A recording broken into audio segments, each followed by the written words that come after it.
Welcome back to Hannity. So President Trump is, of course, defending his decision to fire James Comey. He sent out several tweets this morning, such as the Democrats have said some of the worst things about James Comey, including the fact that he should be fired, but now they play so sad. James Comey will be replaced by someone who will do a far better job bringing back the spirit and prestige of the FBI. Comey lost the confidence of almost everyone in Washington, Republican and Democrat alike. When things calm down, they will be thanking me. Here with reaction, Deputy Assistant to the President, Dr. Sebastian Gorka.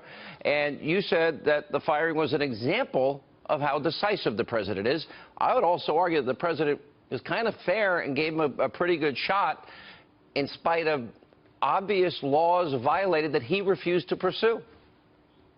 Absolutely, Sean. Remember, the director of the FBI reports to the Deputy Attorney General, and the Deputy Attorney General reports to the leading law enforcement officer of the land, that is the Attorney General, and he's a member of the President's cabinet. So this isn't some random act. This is an individual who's given a chance to do what had to be done, and he failed. And his last testimony was that last straw that broke the camel's back. You know what happened last year. He usurped the then Attorney General by saying he is going to make the decision with regards to whether or not Hillary Clinton should be prosecuted. That is not the job of the director of the FBI. He lost the confidence. I worked for years with the FBI before I came into government on January 20th.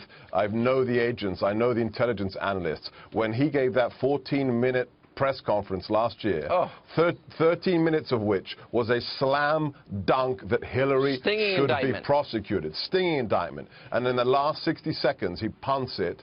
I know from an internal source that half a field office, half the agents in a specific field office, when they heard that last minute, got up from their desks, put on their jackets, and didn't return to work until the following Monday. James Comey lost the respect of his agency. Remember, in that he lays out the 13-minute case, and he even admits extreme carelessness.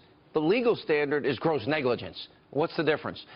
Let me ask you this. You remember... Can I just stay on that for a second? Yes, sir. There's also one really crucial thing. He talked about we did not find any intent. Well, he has to know that it is one of the peculiarities of U.S. administrative law and federal law that in the case of classified materials handling, it is one of the rare exceptions that intent is totally irrelevant. If you are careless, you have committed a felony if you have allowed top-secret classified information to be taken off a government system. Intent is irrelevant, and he knew that. All right, let me ask this. Remember when the issue of Donald Trump taking on the leaks and intelligence issues, et cetera, which I think we are trampling on Fourth Amendment rights, and the numbers in this election season are almost triple what they normally would be. There better be a good excuse. I think there's going to be a lot of news on this as time unfolds.